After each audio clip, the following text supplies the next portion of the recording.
लेकिन अगर आप गड़बड़ होंगे, गलत होंगे, तो कोई भी अधिकारी आएगा तो आपको सम्मान नहीं देंगे। कुछ लोगों का धरना होता है कि फलाने अफसर चले गए तो इनका सम्मान समाप्त हो गया, अब तो इनका हुक्का पानी बंद हो गया।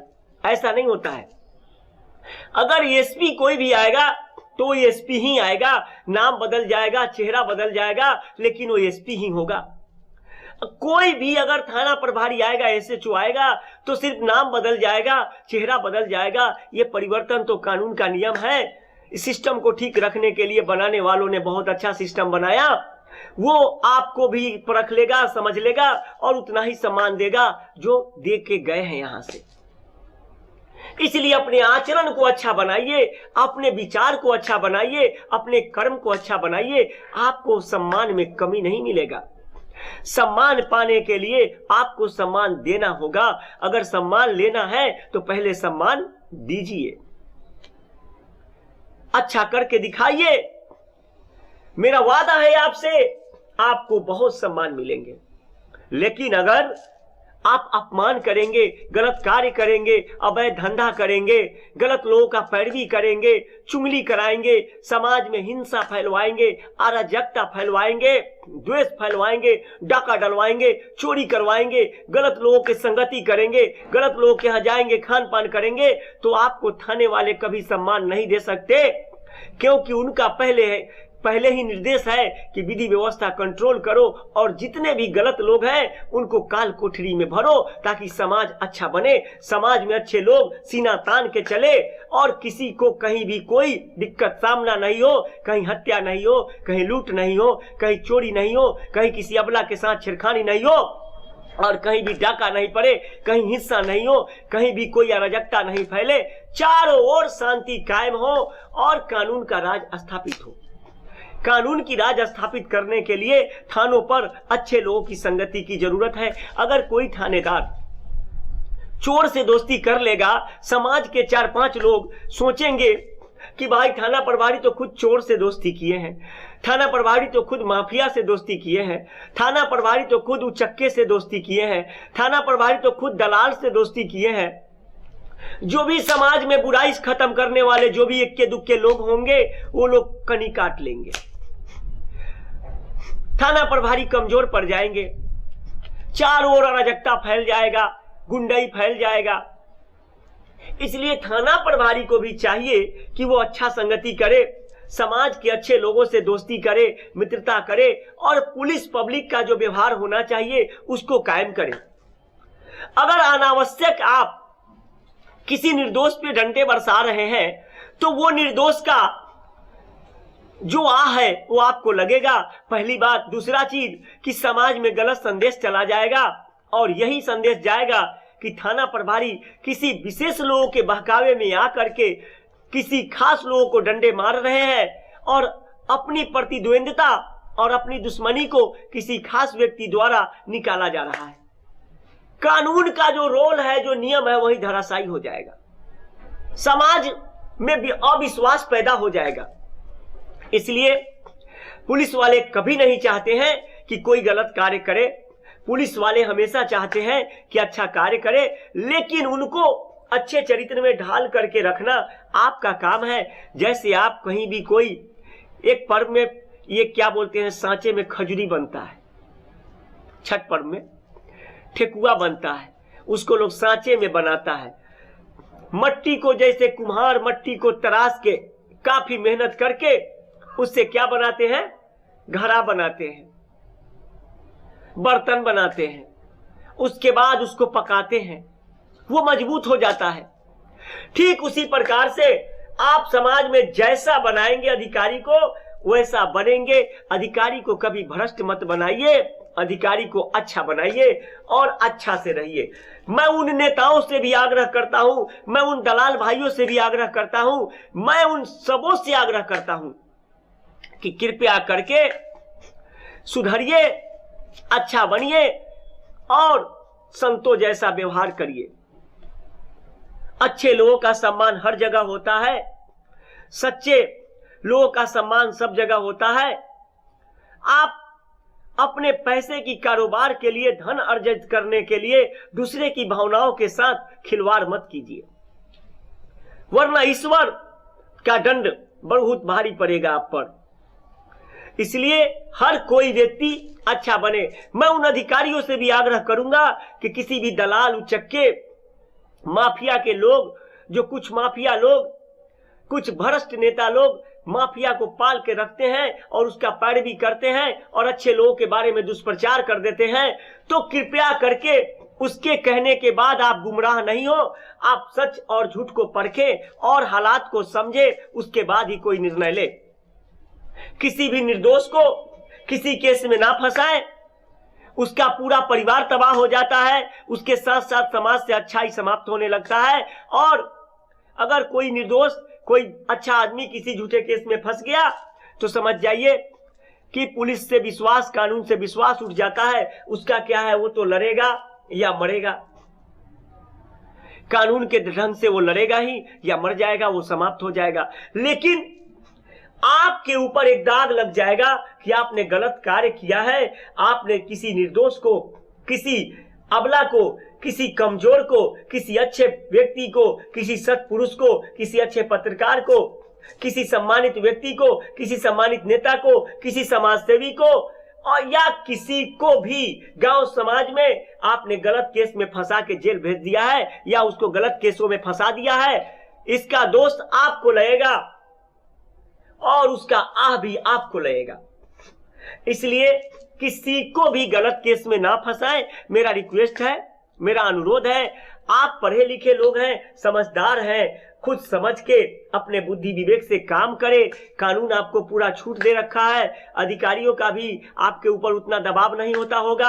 आप अच्छा से काम करें और समाज को अच्छा बनाएं, भयमुक्त बनाएं, निर्भीक बनाएं और समाज में अच्छे लोगों के ऊपर कम से कम डंडा ना बरसाए। मेरा आग्रह है आपसे, अनुरोध है, रिक्वेस्ट है, क्योंकि वो आपके हैं और आप उनके लिए हैं। आप उनके सच्चे मित्र हैं और वो आपके सच्चे मित्र हैं। हाँ, इसलिए पुलिस वाले भाई से भी मेरा आग्रह है, वो हृदय के बहुत कभी कभी कठोर हो जाते हैं, कभी कोमल हो जाते हैं, लेकिन है तो मानव ही। मैं पुलिस वाले का बहुत सम्मान करता हूं। इसका मतलब ये नहीं कि पुलिस वाले मेरे बहुत सारे दोस्त हैं, ऐसा कुछ नहीं है। अपना तो काम है धर्म की रक्षा करना, सत्य बात बोलना, चाहे कुछ भी हो। हाँ, जिससे समाज कल्याण हो जाता है, मैं व्यासपीठ के माध्यम से वही बोलता हूं।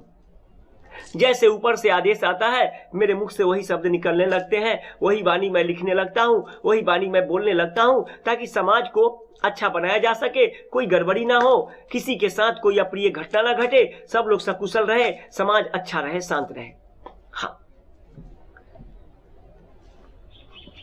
मैंने उनको समझाया। वो भाई साहब थाने गए, 2-3 दिनों में थानेदार ने उनके साथ न्याय कर दिया।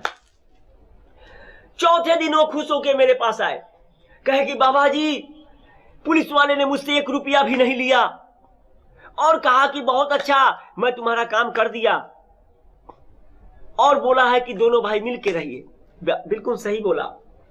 आप जरा सोचो, आप गरीब आदमी हैं, एक माँ के आप दोनों संतान हैं, एक पिता के 2 संतान हैं। जिस तरह से एक पिता के संतान हुए सुर और असुर, जो संसार में कभी स्वर्ग के लिए, तो कभी किसी के लिए, तो कभी धन के लिए, तो कभी देवियों के लिए, तो कभी कन्याओं के लिए लड़ते रहे।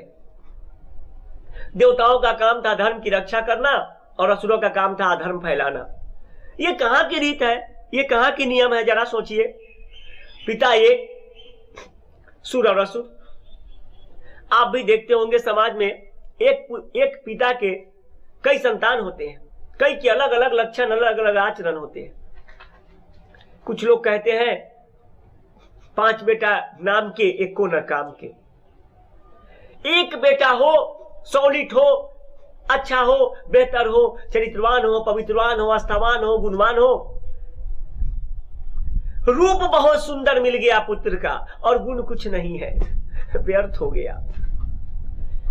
कुरूप बेटा है, गुणवान है, वही बहुत बड़ा है, वही आपका बेड़ा पार करा देगा।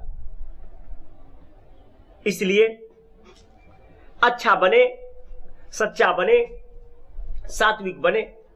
उन्होंने आके मुझसे बोला, महाराज जी, पुलिस वाले ने मेरा काम कर दिया है, मैं अत्यंत खुश हूं। मैं तो सोचा भी नहीं था, मैंने आपका नाम कहा भी नहीं था, पुलिस वाले बहुत ईमानदार हैं। मैंने उनको डांटा, मैंने बोला पहले ही आपने आरोप लगा दिया था आते आते कि आपके भाई ने वहां जाके पैसा दे दिया। छोटे छोटे मामलों को लेकर के जरा सोचिए, नीचे से ऊपर तक पैसे खर्चा होते हैं, कोर्ट जाने के लिए पैसे खर्चे करने पड़ते हैं। यहां तक मुझे सूचना मिलता है, बहुत सारे लोग ऐसे लोग भी मुझे बताते रहते हैं, मैं क्या बताऊं आपको, कई जगहों पे पैसे को लोग कमाई का जरिया बना लेते हैं गरीबों के दुख में।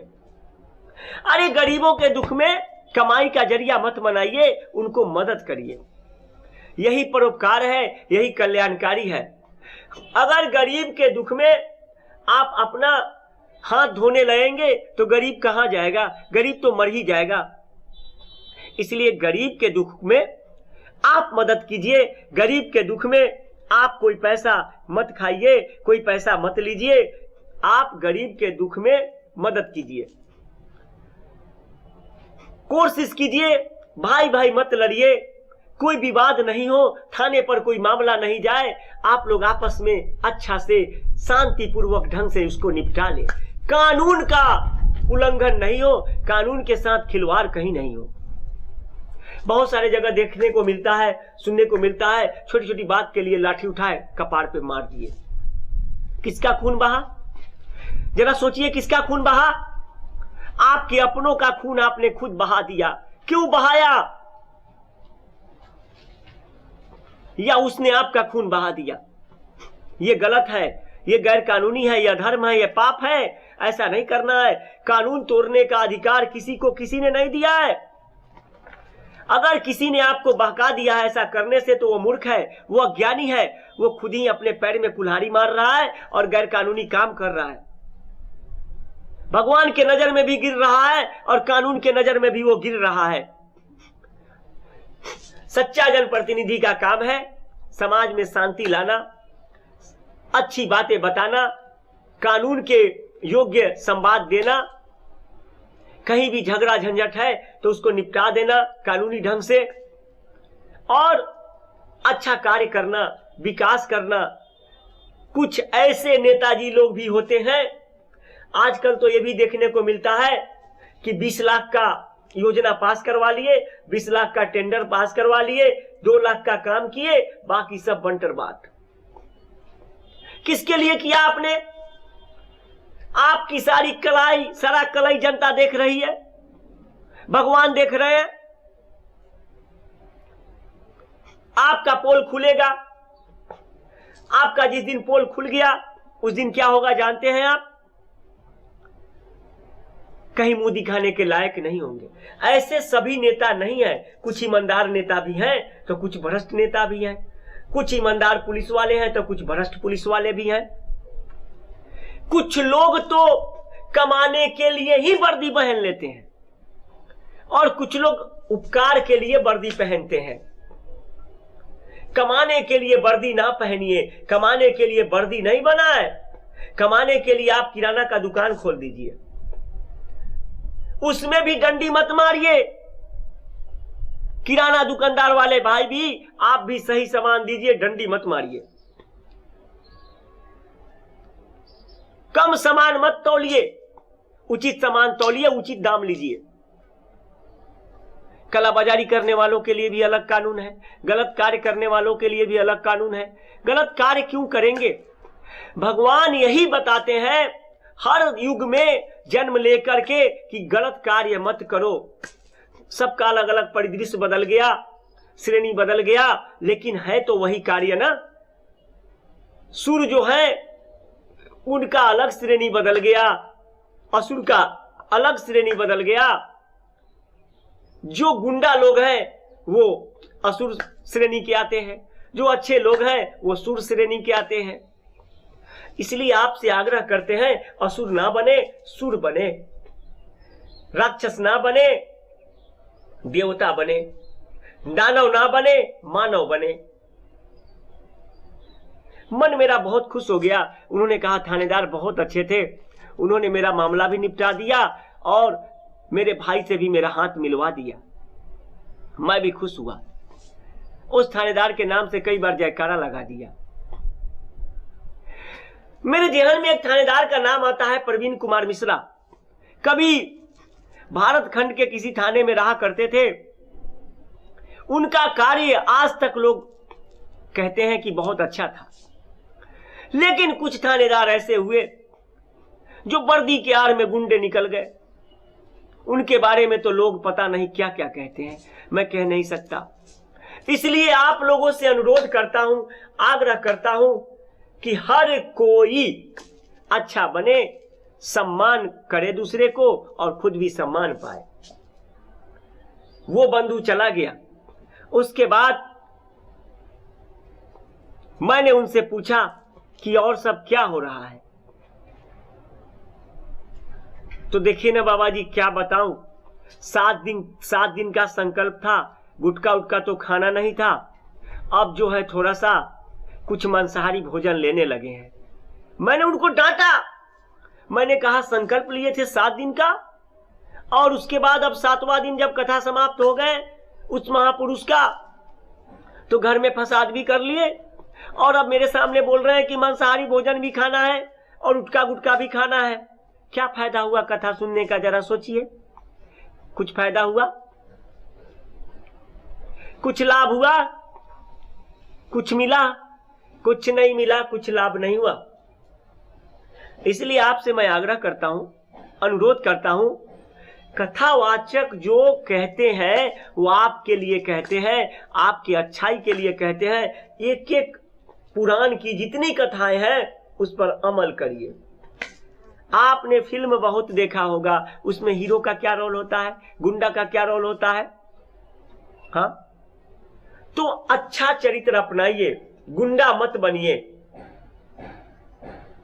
बॉलीवुड में एक बहुत सारे गुंडे का रोल अपनाए जिनका नाम है अनुपम खेर जी। अनुपम खेर जी का वास्तविक जीवन काफी अच्छा है, मैं उनको सम्मान करता हूं। इतने अच्छे व्यक्ति हैं कि मैं आपको क्या बताऊं। कितना अच्छा सोच है उनका। लेकिन कई फिल्मों में उनको रोल बनाया, रोल निभाए उन्होंने। क्या चीज का? विलेन का, गुंडे का। वो समाज में रोल निभा के दिखाए कि ऐसा अगर करोगे तो तुम्हारी दुर्गति हो जाएंगे, खराब स्थिति हो जाएंगे, विनाश हो जाएगा, सत्यानाश हो जाएगा, इसलिए तुम अच्छा बनो। और कई लोग क्या करते हैं, गुंडे का रोल अपना लेते हैं। अरे हीरो का रोल अपनाओ, अच्छा बनो, संस्कारी बनो भाई, यही आपके काम आएगा। एक दिन क्या हुआ, मैं अचानक एक स्थान पे बैठा था। वहां पे एक व्यक्ति ने फोन किया, बोला महाराज जी मैं क्या बताऊं, हमारे दरवाजे पे एक सरकारी चापाकल था और वहां से पानी भर भर के लोग ले जा रहे हैं, कैल का हैंडल टूट जाएगा, फिर कैसे लगेगा। मुझे बड़ा दुख हुआ, बड़ा आश्चर्य भी हुआ। मैंने कहा क्या सोच रहे हैं आप?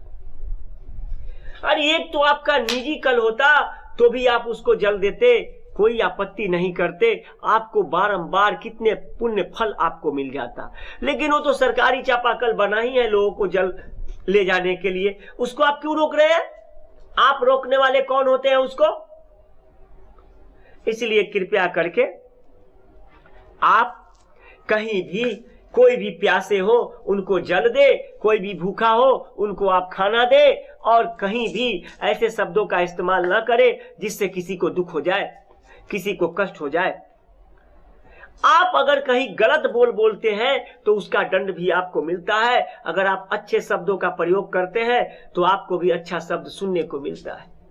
घर में ही अगर आपकी पत्नी है, अगर पत्नी को आप बार बार डांटने लगेंगे, बार बार मारने लगेंगे, पीटने लगेंगे, फटकारने लगेंगे, तो पत्नी भी आपको प्रेम करने में बहुत कटौती कर देगी।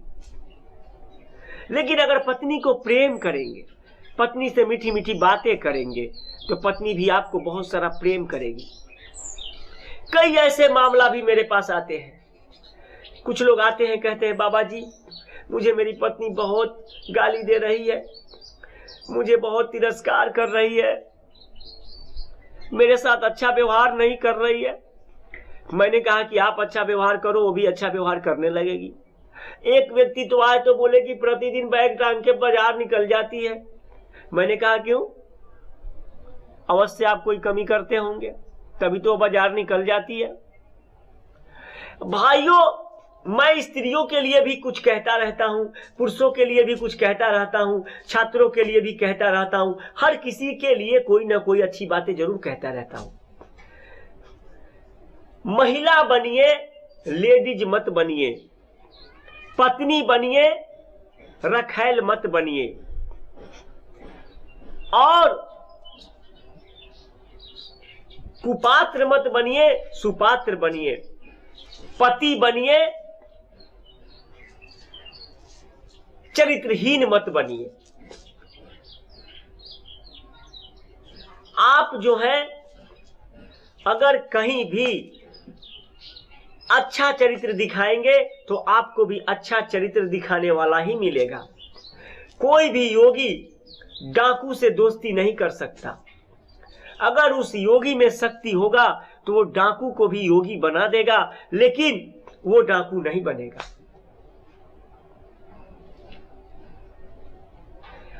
आपने सुना होगा कि प्रत्येक स्थानों पर, बहुत सारे जगहों पर नदी सागर में मिलती है। नदी सागर में मिलती है, जितनी भी नदियां हैं वो सागर में मिलती है। फिर भी सागर को देखिए, कितना शक्तिमान होके भी धैर्यवान रहता है। इसलिए अच्छा बनिए, सच्चा बनिए। कहीं भी कोई गलत कार्य ना करिए, कहीं भी कोई अपवित्र कार्य ना हो। हर जगह अच्छाई आए, हर जगह सच्चाई आए। जब आप सच्चा बन जाइएगा, अच्छा बन जाइएगा, तो आपका जीवन निहाल हो जाएगा, आपका कर्म निहाल हो जाएगा, आपके लिए करने के लिए कोई कार्य नहीं बचेगा। एक भक्त था, बहुत बड़ा भक्त, भगवान का बहुत भक्ति करता था। एक दिन भक्ति करते करते वो सो गया। भगवान सोचे कि मेरा भक्त भक्ति करते करते सो क्यों गया। भगवान वहां आए और पूछे कि भक्त तुम सो क्यों गए। भक्त ने कहा कि प्रभु, मैं बहुत थक गया हूं, मैं जीवन से थक गया हूं, मुझे कहीं कोई अच्छा व्यक्ति मिलता ही नहीं। जहां जाता हूं कुपात्रता मिलता है, बुराई मिलता है, अपराध मिलता है, कहीं सम्मान नहीं मिलता। भगवान बहुत आश्चर्यचकित हुए। भगवान बोले कि ये तुम कैसे बोल रहे हो, ये तुम क्यों बोल रहे हो? इस संसार में सभी प्रकार के लोग हैं। खाने के लिए विष भी है, खाने के लिए अमृत भी है, खाने के लिए नशा पान भी है, खाने के लिए दूध दही भी है। तुमको क्या ग्रहण करना है, ये तुमको सोचना है। भक्त ने कहा कि मैं तो आपसे पाया हूं कि मैं अच्छा ज्ञान अर्जित करूं, अच्छा भोजन ग्रहण करूं, लेकिन अच्छा भोजन मिलता कहां है, अच्छे ज्ञान मिलते कहां है, अच्छा फल मिलता कहां है। भगवान ने कहा ढूंढो। जिस प्रकार से तुमने मुझे ढूंढा है ना इतने बड़े संसार में, उसी प्रकार से जब अच्छाई का तलाश करोगे तो अच्छाई भी मिलेगा। ढूंढो, अच्छाई को ढूंढो, वो तुमको मिलेगा। भक्त भगवान की बात सुनकर भ्रमण करने लगा। भ्रमण करते करते संजोग से एक वेश्यालय में पहुंच गया। जब वहां गया तो वहां भीड़ देखकर वो चकित रह गया। कहा कि यहां इतनी भीड़ क्यों? उसके बाद एक मदिरालय में गया, वहां देखा बहुत सारा भीड़। उसके बाद एक डिस्को में गया, वहां देखा बहुत भीड़। उसके बाद एक किराने दुकान में गया, वहां देखा बहुत कम भीड़। उसके बाद एक दूध के दुकान में गया, वहां देखा बहुत कम भीड़ है। उसके बाद भक्त क्या किया, एक संत के पास गया। जब वहां गया तो देखा वहां भी भीड़ कम थे। भक्त उसके बाद मंदिर गया, वहां भी देखा भीड़ बहुत कम थे। उसके बाद भक्त एक पुस्तकालय में गया, वहां भी देखा भीड़ बहुत कम थे। उसके बाद भक्त सड़कों पर गया, वहां काफी भीड़ था। भक्त ने कहा कि अब मैं क्या करूं, मैं अपने प्रश्नों का उत्तर किससे पूछूं? भगवान ने तो मुझे कहा है कि ढूंढो अच्छाई मिलेगा, तलाशो अच्छाई मिलेगा, लेकिन अच्छाई कहीं नहीं मिला। अब मैं क्या करूं? मन ही मन भगवान का फिर ध्यान लगाया। भगवान ने फिर कहा ढूंढो। भक्त फिर ढूंढने लगे, भक्त फिर चलने लगे। चलते चलते चलते चलते भक्त जो है हर स्थान पर गए। भक्त एक चाउमीन बेचने वाले के पास गया, वहां देखा काफी भीड़ है। भक्त एक बर्गर बेचने वाले के पास गया, वहां देखा काफी भीड़ है। भक्त एक कथावाचक के कथा में गया, वहां देखा काफी कम भीड़ है।